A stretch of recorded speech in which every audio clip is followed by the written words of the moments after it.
형제자매 여러분, 나는 율법을 아는 사람들에게 말을 합니다. 율법은 사람이 살아있는 동안에만 그 사람을 지배한다는 것을 알지 못합니까? 결혼한 여자는 그 남편이 살아있는 동안에는 법으로 남편에게 매여 있으나 남편이 죽으면 남편의 법에서 풀려납니다. 그러므로 남편이 살아있는 동안에 그 여자가 다른 남자에게로 가면 그 여자는 간음한 여자라는 말을 듣게 됩니다. 그러나 남편이 죽으면 그 법에서 해방되는 것이므로 다른 남자에게로 갈지라도 간음한 여자가 되지 않습니다. 나의 형제자매 여러분, 그러므로 여러분도 그리스도의 몸으로 말미암아 율법에 대해서는 죽임을 당했습니다. 그래서 여러분은 다른 분, 곧 죽은 사람들 가운데서 살아나신 그분에게 속하게 되었습니다. 그것은 우리가 하나님을 위하여 열매를 맺게 하기 위함입니다. 이전에 우리가 육신을 따라 살 때에는 율법으로 말미암아 일어나는 죄의 정욕이 우리 몸의 지체 안에서 작용해서 죽음에 이르는 열매를 맺었습니다. 그러나 지금은 우리를 올감했던 것에 대하여 죽어서 율법에서 풀려났습니다. 그래서 우리는 문자의 얽매인 낡은 정신으로 하나님을 섬기지 않고 성령이 주시는 새 정신으로 하나님을 섬깁니다.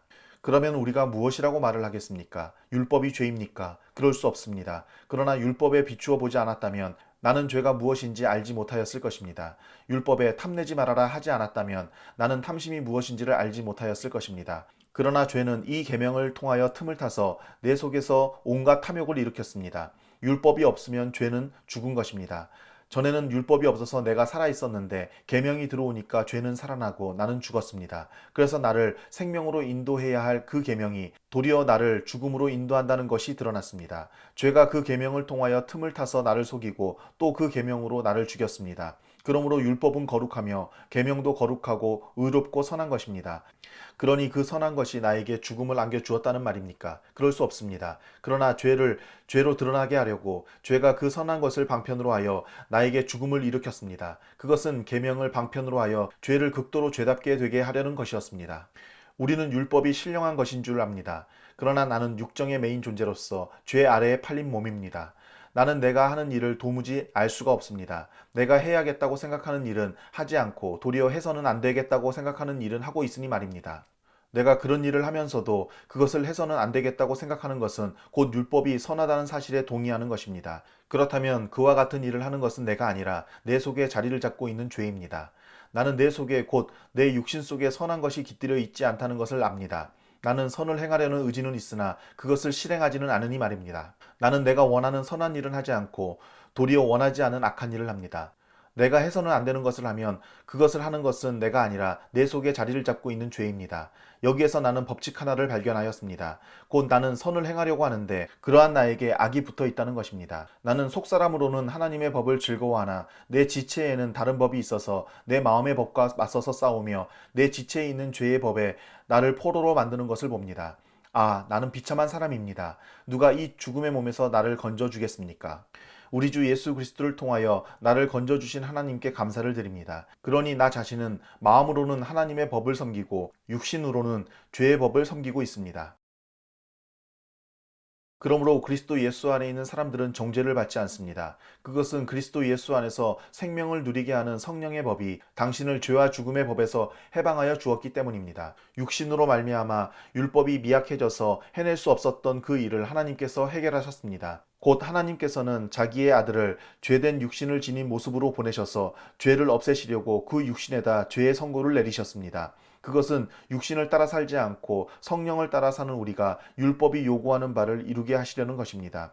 율법을 따라 사는 사람은 육신에 속한 것을 생각하나 성령을 따라 사는 사람은 성령에 속한 것을 생각합니다. 육신에 속한 생각은 죽음입니다. 그러나 성령에 속한 생각은 생명과 평화입니다.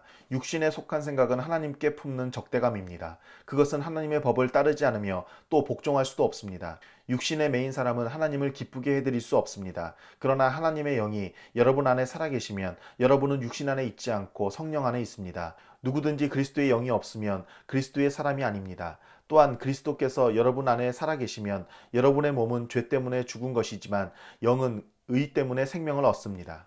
예수를 죽은 사람들 가운데서 살리신 분의 영이 여러분 안에 살아계시면 그리스도를 죽은 사람들 가운데서 살리신 분께서 여러분 안에 계신 자기의 영으로 여러분의 죽을 몸도 살리실 것입니다. 그러므로 형제자매 여러분, 우리는 빚을 지고 사는 사람들이지만 육신에 빚을 진 것이 아닙니다. 우리는 육신을 따라 살아야 할 존재가 아닙니다. 여러분이 육신을 따라 살면 죽을 것입니다. 그러나 여러분이 성령으로 몸의 행실을 죽이면 살 것입니다. 하나님의 영으로 인도함을 받은 사람은 누구나 다 하나님의 자녀입니다.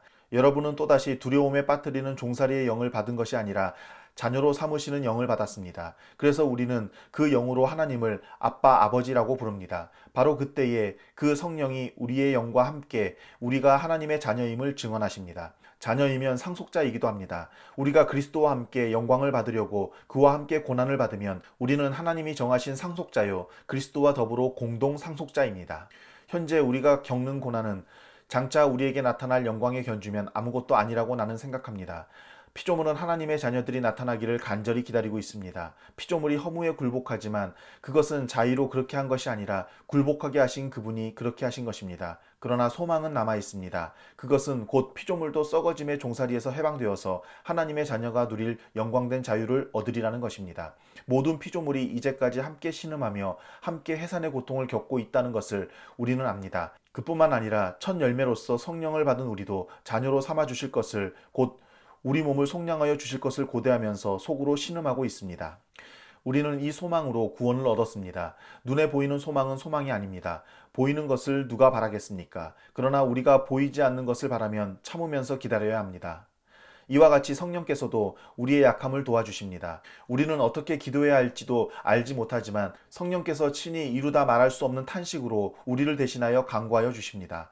사람의 마음을 꿰뚫어 보시는 하나님께서는 성령의 생각이 어떠한지를 아십니다. 성령께서 하나님의 뜻을 따라 성도를 대신하여 간구하시기 때문입니다. 하나님을 사랑하는 사람들, 곧 하나님의 뜻대로 부르심을 받은 사람들에게는 모든 일이 서로 협력해서 선을 이룬다는 것을 우리는 압니다. 하나님께서는 미리 아신 사람들을 택하셔서 자기 아들의 형상과 같은 모습이 되도록 미리 정하셨으니 이것은 그 아들이 많은 형제 가운데서 맏아들이 되게 하시려는 것입니다. 그리하여 하나님께서는 이미 정하신 사람들을 부르시고 또한 부르신 사람들을 의롭게 하시고 의롭게 하신 사람들을 또한 영화롭게 하셨습니다. 그렇다면 이런 일을 두고 우리가 무엇이라고 말할 수 있겠습니까? 하나님이 우리 편이시면 누가 우리를 대적하겠습니까? 자기 아들을 아끼지 않으시고 우리 모두를 위하여 내주신 분이 어찌 그 아들과 함께 모든 것을 우리에게 선물로 거저주지 않으시겠습니까? 하나님께서 택하신 사람들을 누가 감히 고발하겠습니까? 의롭다 하시는 분이 하나님이신데 누가 감히 그들을 정죄하겠습니까? 그리스도 예수는 죽으셨지만 오히려 살아나셔서 하나님의 오른쪽에 계시며 우리를 위하여 대신 간구하여 주십니다. 누가 우리를 그리스도의 사랑에서 끊을 수 있겠습니까? 환난입니까? 공고입니까? 박해입니까? 굶주림입니까? 헐벗음입니까? 위협입니까? 또는 칼입니까? 성경에 기록한 바 우리는 종일 주님을 위하여 죽임을 당합니다. 우리는 도살당할 양과 같이 여김을 받았습니다. 한 것과 같습니다. 그러나 우리는 이 모든 일에서 우리를 사랑하여 주신 그 분을 힘입어서 이기고도 남습니다. 나는 확신합니다. 죽음도, 삶도, 천사들도, 권세자들도, 현재일도, 장래일도, 능력도, 높음도, 깊음도, 그 밖에 어떤 피조물도 우리를 우리 주 예수 그리스도 안에 있는 하나님의 사랑에서 끊을 수 없습니다. 나는 그리스도 안에서 참말을 하고 거짓말을 하지 않습니다. 내 양심이 성령을 힘입어서 이것을 증언하여 줍니다. 나에게는 큰 슬픔이 있고 내 마음에는 끊임없는 고통이 있습니다. 나는 육신으로 내 동족인 내 결례를 위하는 일이면 내가 저주를 받아서 그리스도에게서 끊어질지라도 달게 받겠습니다. 내 동족은 이스라엘 백성입니다.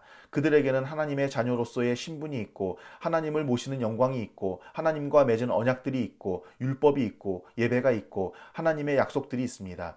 족장들은 그들의 조상이요 그리스도도 육신으로는 그들에게서 태어나셨습니다. 그는 만물 위에 계시며 영원토록 찬송을 받으실 하나님이십니다. 아멘.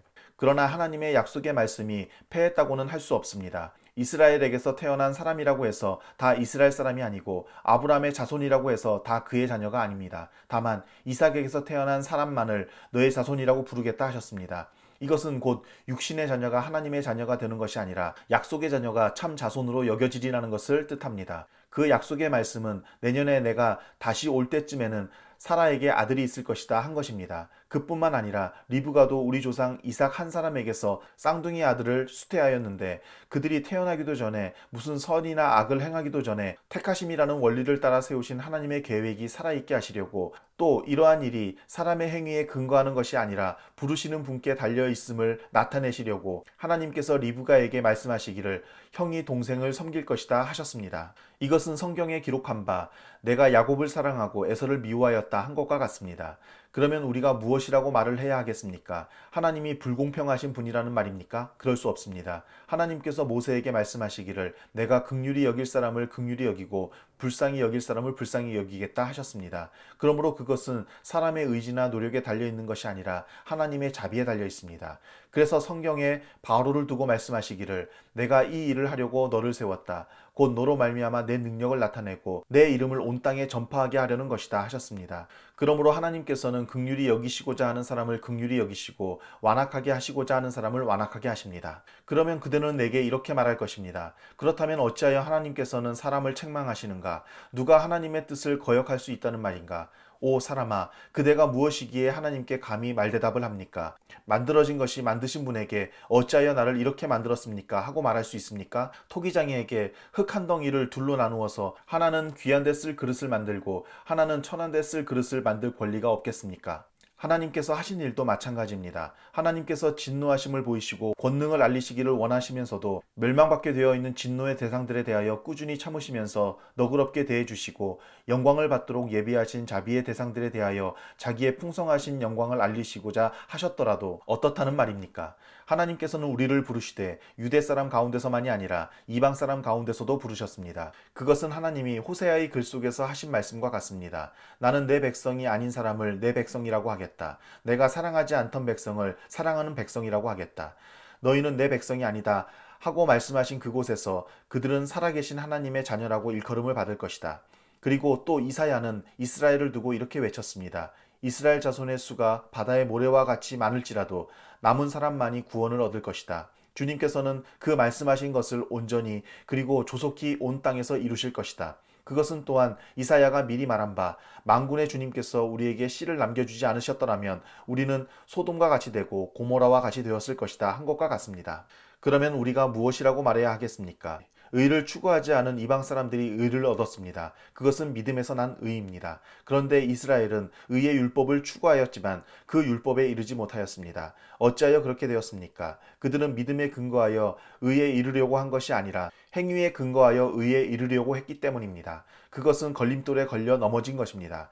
그것은 성경에 기록한 바와 같습니다. 보아라, 내가 시온에 부딪히는 돌과 걸려 넘어지게 하는 바위를 둔다. 그러나 그를 믿는 사람은 부끄러움을 당하지 않을 것이다.